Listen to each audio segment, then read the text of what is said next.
Hello, hola, and buenas, LA Galaxy fans, and welcome back to another special edition of La Cuna Galaxiana called, you already know what it is. It's called Los GaTacticos. We are back in full effect, and this is the fourth installment of this, and we haven't got canceled. So there you go, guys. We are here to stay, just as long as we don't get canceled, and keep getting good feedback from you guys. But before we go any further, let me introduce myself as one of your co-hosts. My name is Ananda Kirana, one half of La Cuna Galaxiana. And as always, you can follow me, block me, or stalk me at Ananda Galaxiana. My handle is right there for everyone watching this on YouTube. As I said earlier, this is our fourth edition. And I just want to say, like, really quick, a huge thank you to all of our listeners, to everyone tuning in. This has been a really fun project for Alex and I, and we've been getting really good feedback, just in person, online. So we're gonna keep doing this for you guys as long as you love it. But just wanted to thank you all because we've gotten really good feedback, like I said, and we really enjoyed this. And again, we're not canceled by our networks yet, so we are still good to go. And of course, the other half of La Cuna Galaxiana for this show is taking the net off per the usual. So with me today, of course, my center back partner, my minister of defense, El Profe, El Niño, El Provocador. I mean, how many nicknames do you have by this point, Alex? It's none I other mean, I than should be Alex. the 47th president of the United States. At that is my new nickname. Yeah, But man. yeah, Yeah. another great to Alex be Ruiz, here. man. Yeah. I just had to get that one in there. Yeah, Nana, great to be here. Great to be talking to you. Los Galacticos, great to be on this great podcast talking LA Galaxy with you. Obviously, Yeah. right now we're in the midst of the international break, 22 game, what's it called, like stretch in between playoff games with the LA Galaxy. Absolutely brutal, Unbelievable. and we're like only I think halfway through it, right? Which is the worst part about it because it already feels like it's been forever. But yeah, really excited to break down Vanneyball in this episode and talk to you and really get into the nitty gritty of what is Vanneyball. Yeah, and for sure. And before we get into the nitty gritty of Vanny Ball, Alex, I'm sure people know where to find you by this point. I know certain members of the team know where to find you, but go ahead and for our new listeners, our new subscribers, go ahead and tell everyone where they can find you online, man. Yeah, so you can find me on Twitter X at ALXRuiz15, where usually I post stats, things related to the Galaxy news, a lot of things on there, and also my newsletter at thegalactictribune.org.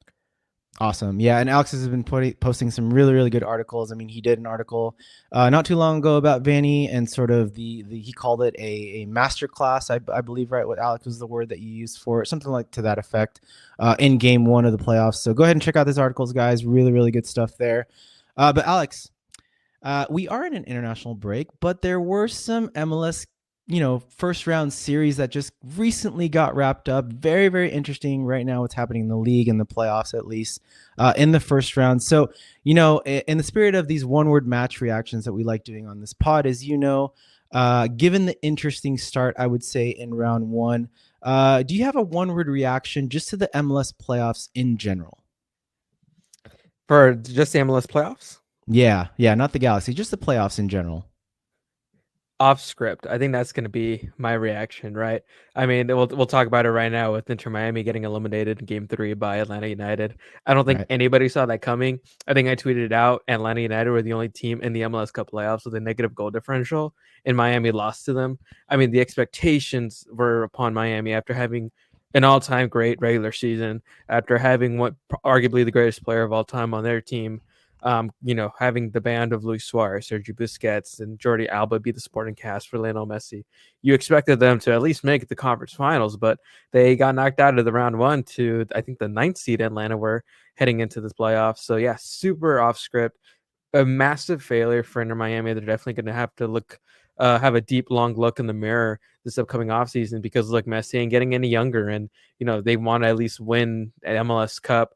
This also shows how stupid it kind of was for FIFA and Gianni Infantino to reward Miami a spot in the Club World Cup despite not winning Yeah. MLS Cup, not even making the conference finals.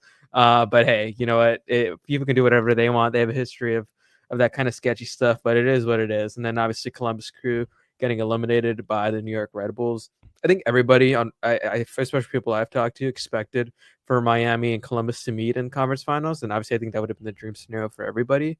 But yeah, I mean, surprising on that end that the Columbus Crew, who have been so good, so dominant, have won trophies in the past year and a half under Will Fernandes. For them to get knocked out was pretty crazy, and I wasn't expecting that at all in the first round. So definitely looking forward to kind of see what happens in the East, because right now I have no idea who's going to win out there. I have no idea who's going to be representing the Eastern Conference in MLS Cup, Yeah. but from LA Galaxy perspective, knocking out Columbus, knocking out Miami, I mean, those were the two best teams in the Eastern Chacosta Conference and on paper. Cincinnati are out as well. So yeah, Yeah, a lot exactly. of And big those dogs. guys as well, the former MVP of the league, right? He's no longer in the playoff run as well. So yeah, the East definitely looks like the weaker side of the entire MLS Cup playoff bracket. So for me, and I think a lot of people out there too, maybe your thought as well, Nanda, that the winner of MLS Cup is going to be the winner of the Western Conference. Yeah, I would certainly think so at this point. And I think what's interesting for me, and again, this dovetails really nicely into what we're going to talk about today. But especially Inter Miami, a heavy over reliance. We had Christian Miles on recently, Alex, and we talked about just an over reliance, I would say, on the just that star-studded cast, right? And just their weaknesses were severely exposed, especially against a team like Atlanta. Bad transition defenders. Just overall not as athletic, and especially when you come up against those, I mean, New York Red Bulls, NYCFC, Atlanta, I mean, they all have very, very athletic teams and can hit you on transition.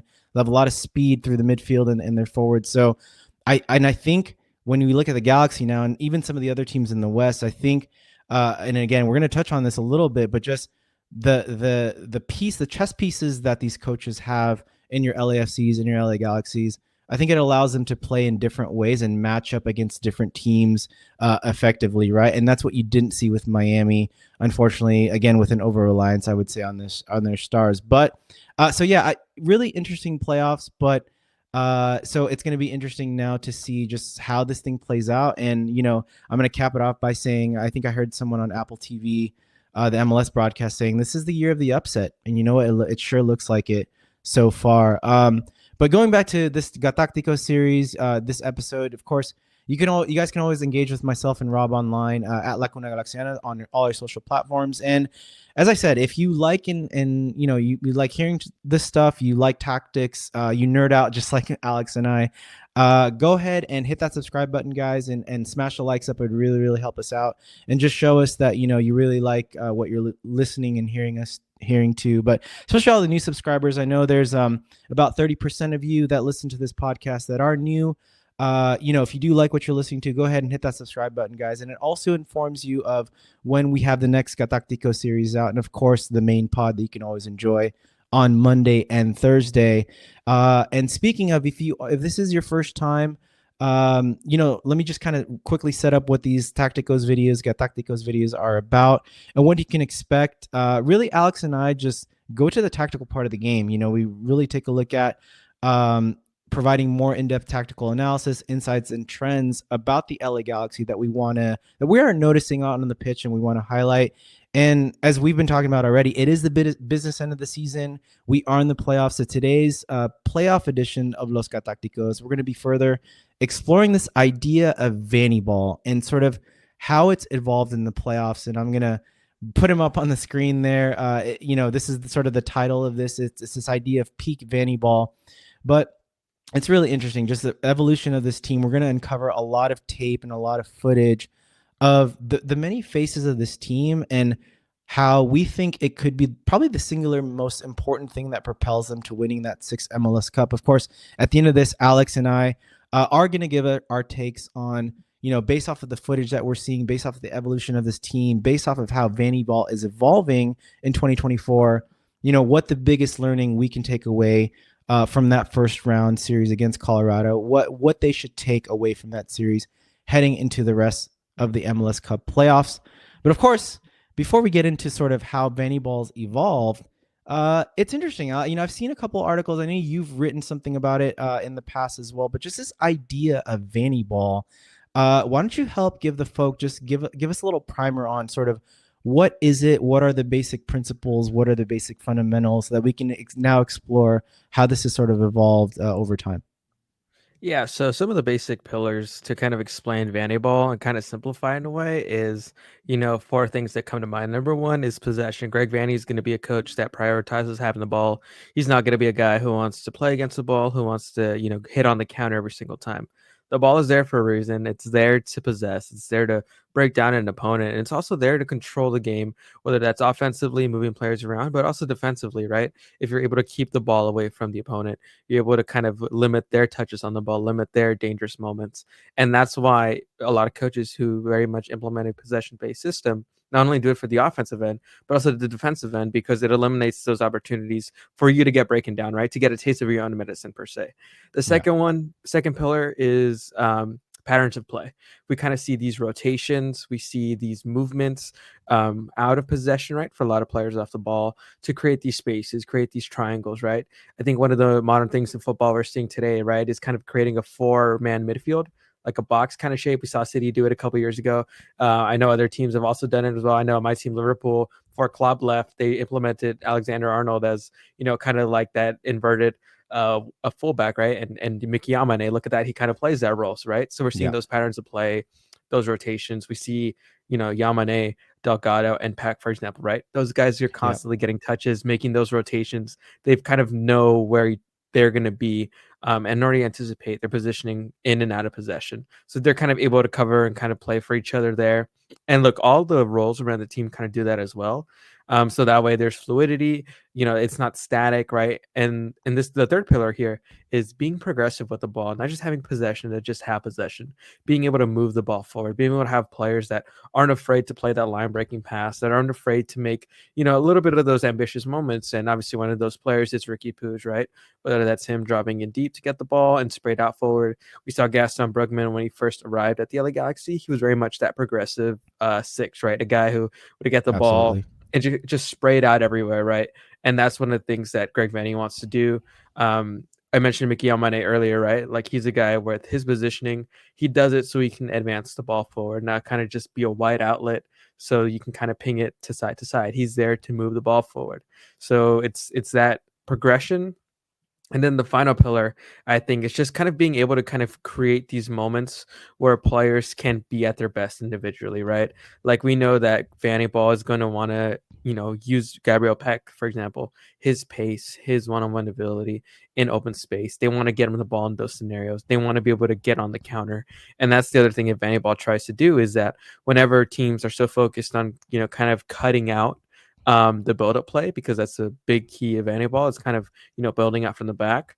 When that team can break that first defensive line of pressure, it's all gas, right? They're on, full throttle mode, able to attack the opponent. And there's a couple clips in this series here today that'll kind of emphasize that and show that hey, when the Galaxy can break that first line of possession, their best players, their best attacking moments come within that transition moment, come with quick pace, come with that quick edge to be able to kind of, get at the opponent's throat as quickly as possible. So those are the 4 Yeah. pillars of Vanneyball that I think kind of best explain the goal and what Vanny's trying to accomplish with the LA Galaxy.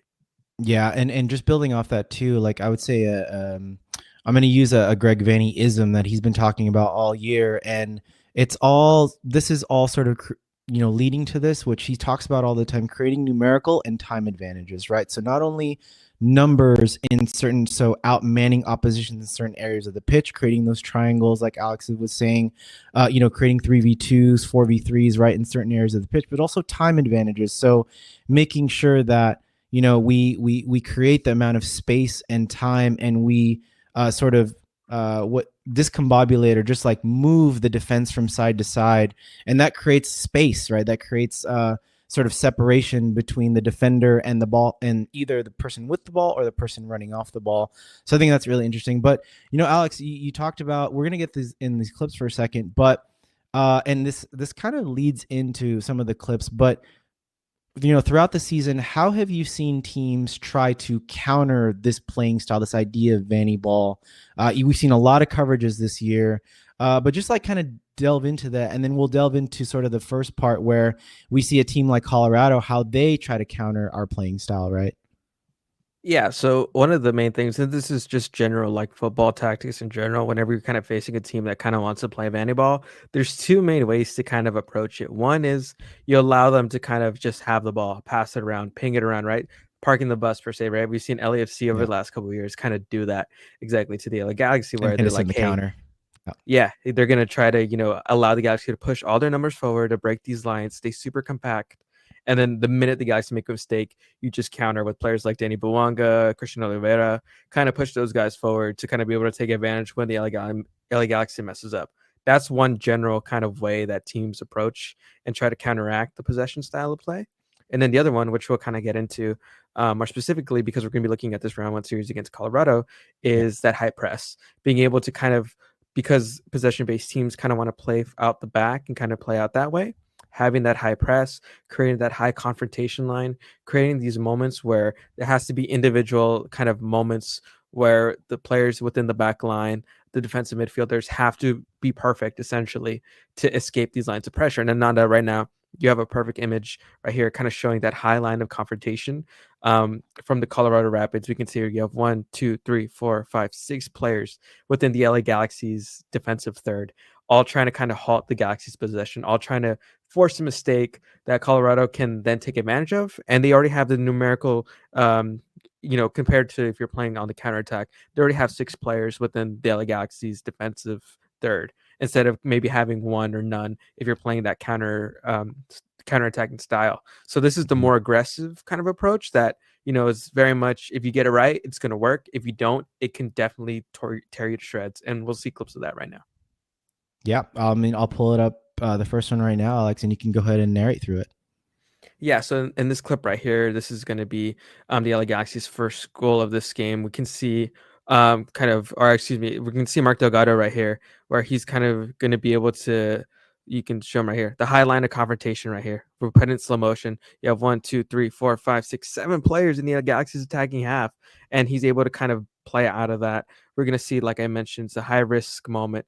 A lot of the Colorado players are within that middle part of the pitch. The LA Galaxy, with the rotations, are able to kind of play the ball wide and then spray it out for Joseph Paintsil. And look how quickly they're able to get it into the attacking third. Obviously, this play doesn't lead to anything. We'll have another clip that does. But it's right before the goal, though, Alex. I mean, you said you earlier said this is actually the clip leading up to the actual goal, and I'll pull up the clip and the goal. But this is literally seconds before this play happens, and so go ahead and narrate through this next clip here, right out of coming out of that play. Yeah, and here we can see Colorado having that high line of confrontation, the rotations within the LA Galaxy players. And look here, right? Whenever the ball gets into the LA Galaxy's half, Colorado is going to want to, force a mistake here. Ricky Puig, obviously, we know what he can do on the ball, but it allows spaces within the other players as well to kind of be able to kill the other team, right? And we see right here, Mayushida plays that line-breaking progressive pass that has Mark Delgado in space. And this is the thing right here with Vanneyball is when you have players in space running at you full speed, it's not about talent. It's about making the right decision here. Delgado makes the right decision for Peck, who's running at pace. Obviously not a great shot, but I mean, Peck has the talent.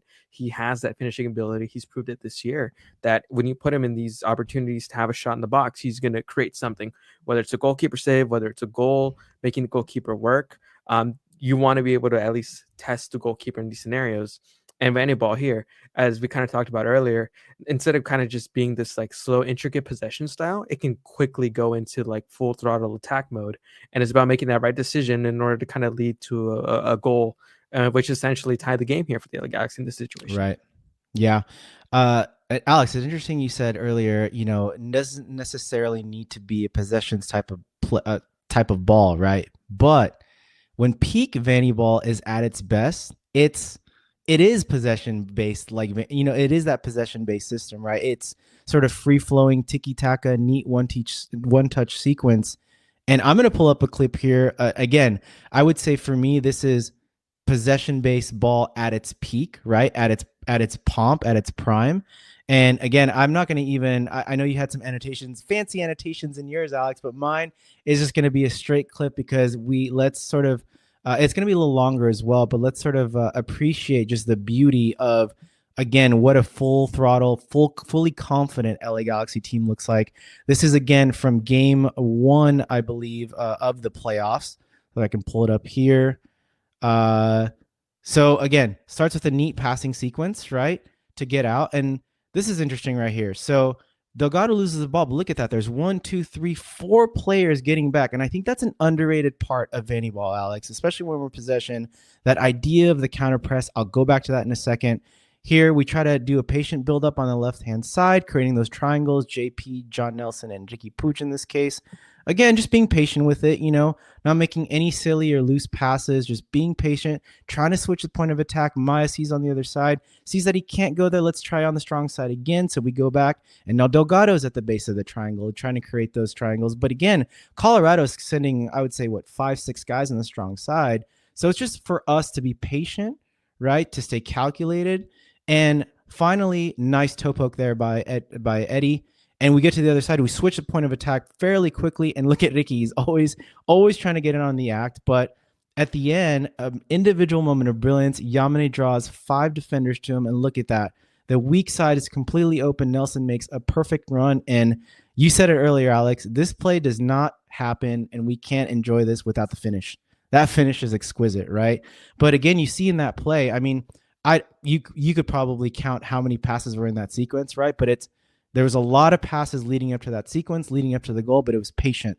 It was knocking the ball around, but with a purpose, right? We had to go backwards and sideways a little bit sometimes, but we just wanted to draw them out. And this is one of the tenets of Vanneyball, like you were saying, is to move the ball, switch the point of attack, and move that defense from side to side. So you create those gaps, you create those openings, create those spaces. And again, you talked about earlier of how we're breaking sort of certain presses and high presses and things like that. But this to me is peak Vanneyball. It's just a great example of, possession, calculated, really, really smart passes. And not like earlier in the season, Vanny used the term a lot of rushing as well. We didn't rush until all these passes. We were fully under control.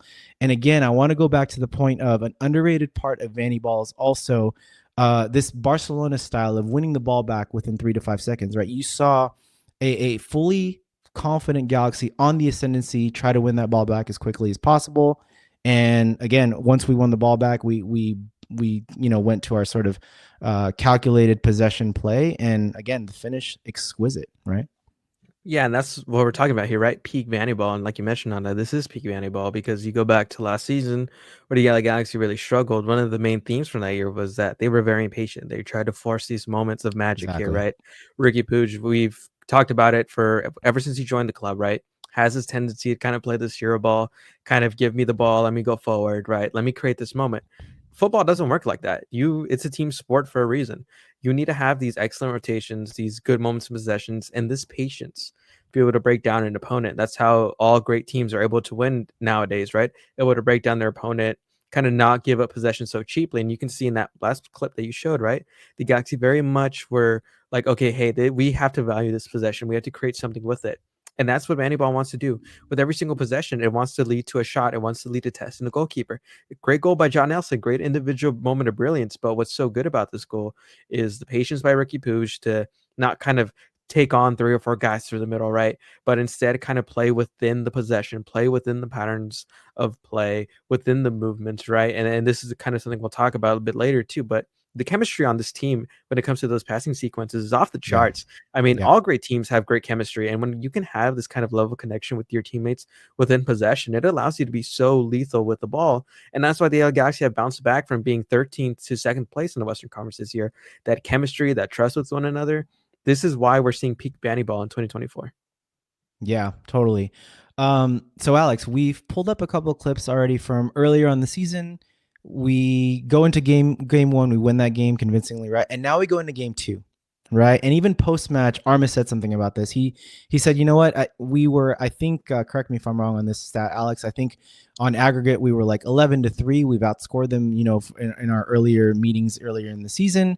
And so he had to do something different. And so he deployed a back 3, right? To try to put another man forward, to make the man-to-man press that he wants more effective, to get that player out wide as well, to force the Galaxy into mistakes.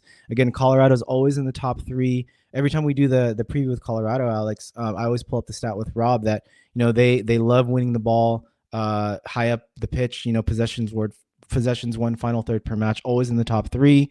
And of course, while also trying to have that extra man to also defend against the transition.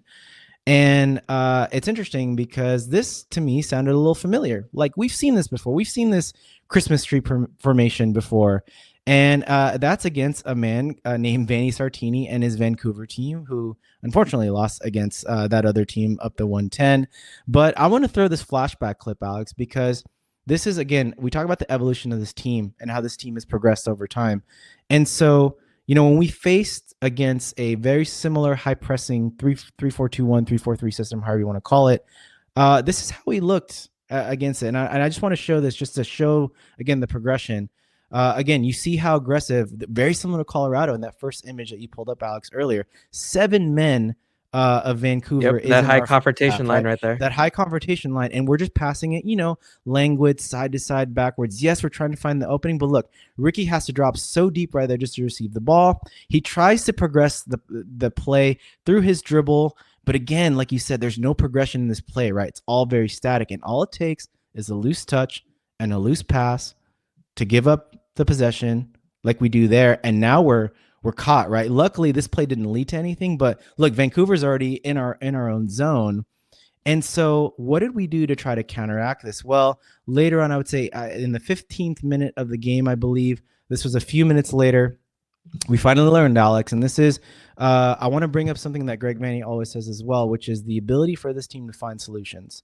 They found a solution during this game, and again, Maya, it looks like we're not going to do anything with this. It's slow and languid, but look, he hits Garces, and right away, boom, a forward pass, perfectly placed to Marco Ruiz. Great on the half turn, great first touch, and we're off, right? We broke the first 2 lines of pressure just with that one pass. Again, this pass was behind JP, but this was already a sign that, okay, we found where the space is. We found how to sort of unlock this man-to-man high press, and again, Marco Reus being in that position. You talked about chemistry earlier.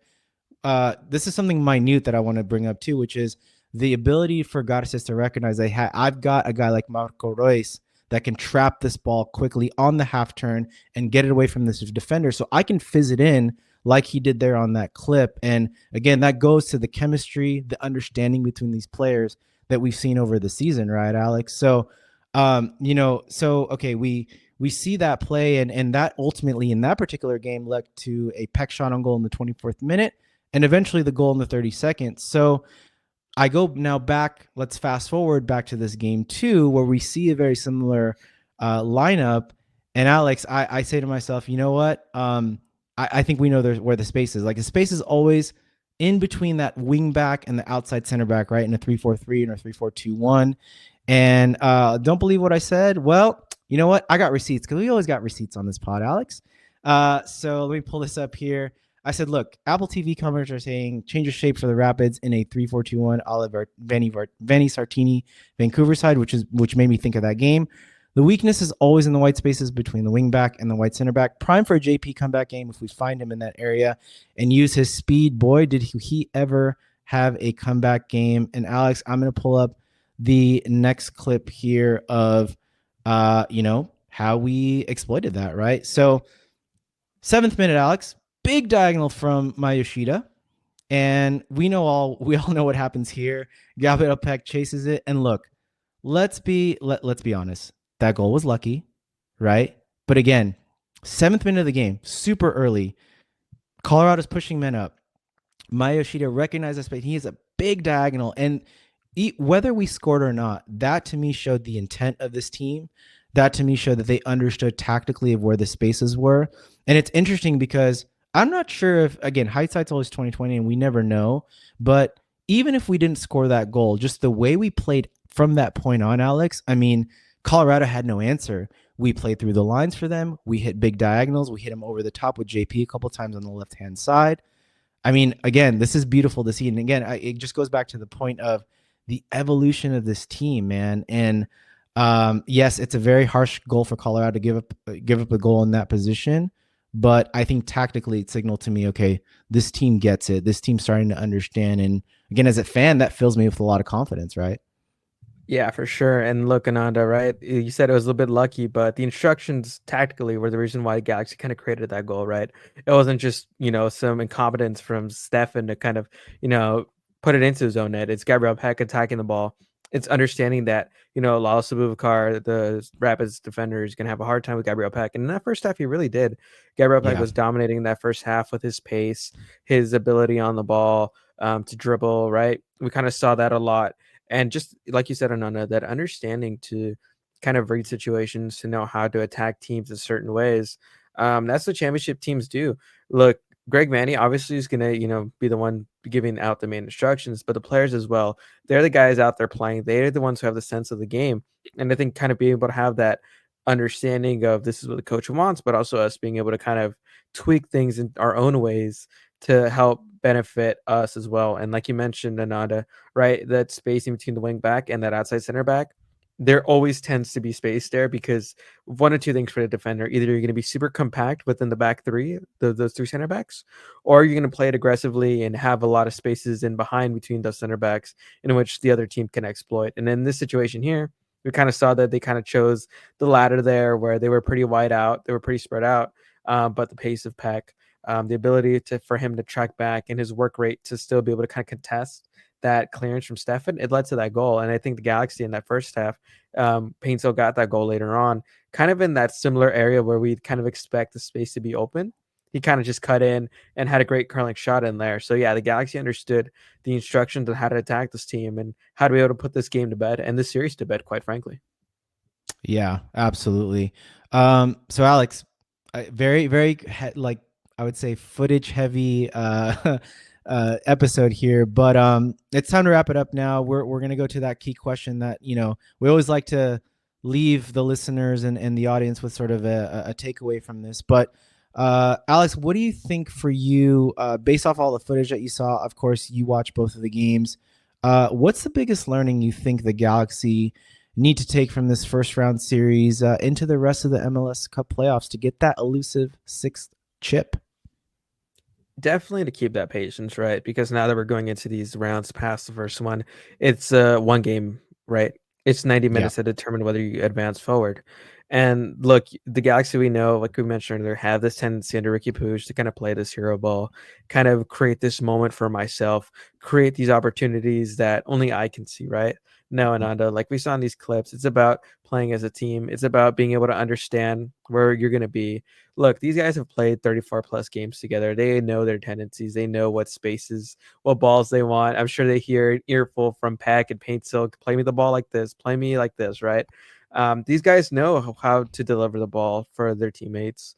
It's about just being able to continue to give that same methodical approach in a way, because as much as Vanneyball kind of does play into like, hey, once we break the line, we can go super quick. It's also still very methodical. It's still about kind of moving those players around of your opponent, moving the center backs around, right? Shifting the lines, the field tilt, like we saw in that John Elson goal, right? We saw how the Galaxy were basically able to get all the Colorado defenders into one line, play one great individual moment with Yamane with a great pass, and boom, it leads to a goal scoring opportunity. And Right. that's how the Galaxy kind of, kick off their playoff run. So my big thing for this team is, hey, continue to play with that patience. I understand that, yes, it's going to be only 90 minutes now instead of 180, but you guys are doing so good playing in this patient way, playing in this way that allows for the best players on the team to get into good positions. Don't change that approach, right? Stay with what's working. Don't go into this moment where you need to be the hero, right? Because everyone's the hero if you win. And I think that's what this team should be going into this next round and into the hopefully the Western Conference Finals. Yeah, I agree. I mean, I just posted a clip earlier today just about this idea of belief. I think Sophie was talking about it when she was on our show, and this was a couple of months ago, and she already saw the belief on this team. I think it partly seeps into what you're talking about, Alex, which is a sort of not only the belief in the system and what Vanny's preaching, but the belief in each other. Right. We talk about sort of that intelligence, that understanding in between of where players like to receive the ball. Do they like to receive it on the half turn? Do they like to receive it in the space for speed demons? Like, even a guy like Mark Delgado, who's got a lot of stamina. Right. So definitely point well taken. And yeah, I totally agree. But, I think, well, for me, if you've been listening to the main pod, I think I'm going to sound like a broken record here, but, I've been talking about just especially after this first round against Chris Armas's team. I talked about the fact that Chris Armas just didn't have an answer for anything that the Galaxy or anything that he threw at the Galaxy. We always had a counter for, right? So my biggest learning, I think, especially as we go against different opposition, arguably tougher opposition, is this team can play in so many different ways, Alex, and they can play them effectively, right?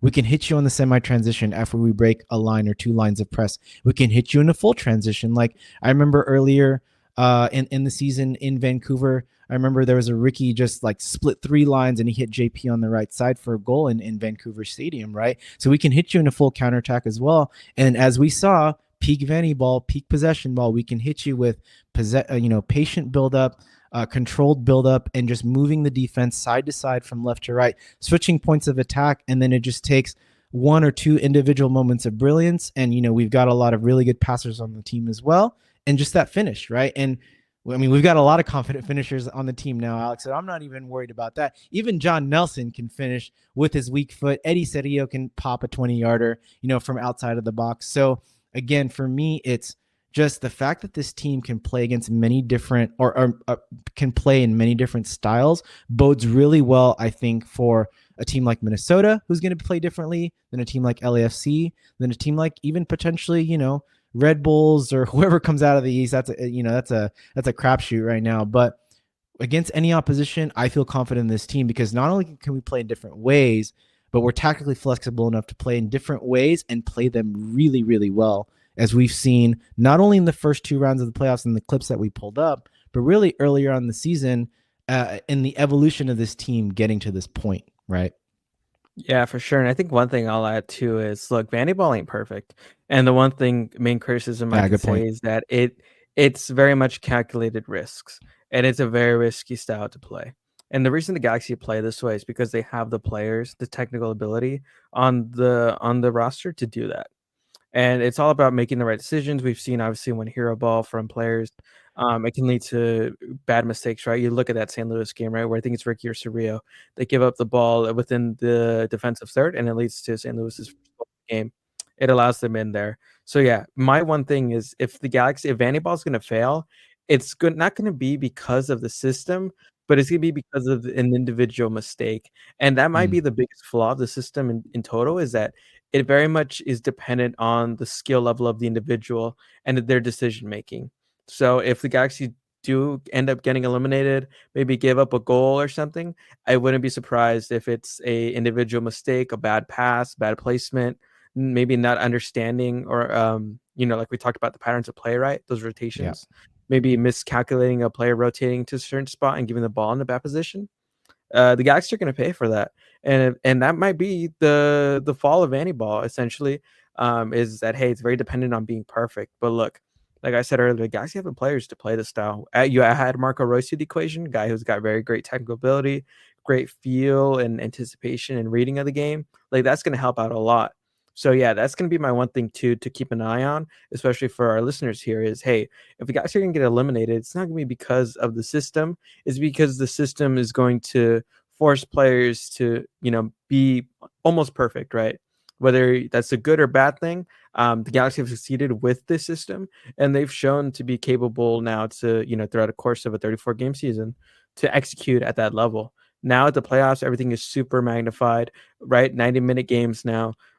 So yeah, I can definitely see that if the Galaxy get eliminated, it's going to be because of an individual mistake. It's going to be because of, something that we might consider cheap, right? Like a cheap giveaway that leads to a goal. So that's the one main drawback I can think of, because we've talked so positively about the system, but we also got to understand that there's also the flaws to it, and understand that there's also ways that teams learn to kind of capitalize on this. And like we mentioned earlier, right, LRC tend to play on the counter, sit back, absorb all that pressure, and kind of expose the Galaxy and their mistakes. So yeah, the system definitely not perfect, but it's worked so far right now, and it's very much gotten the best out of the players on the roster.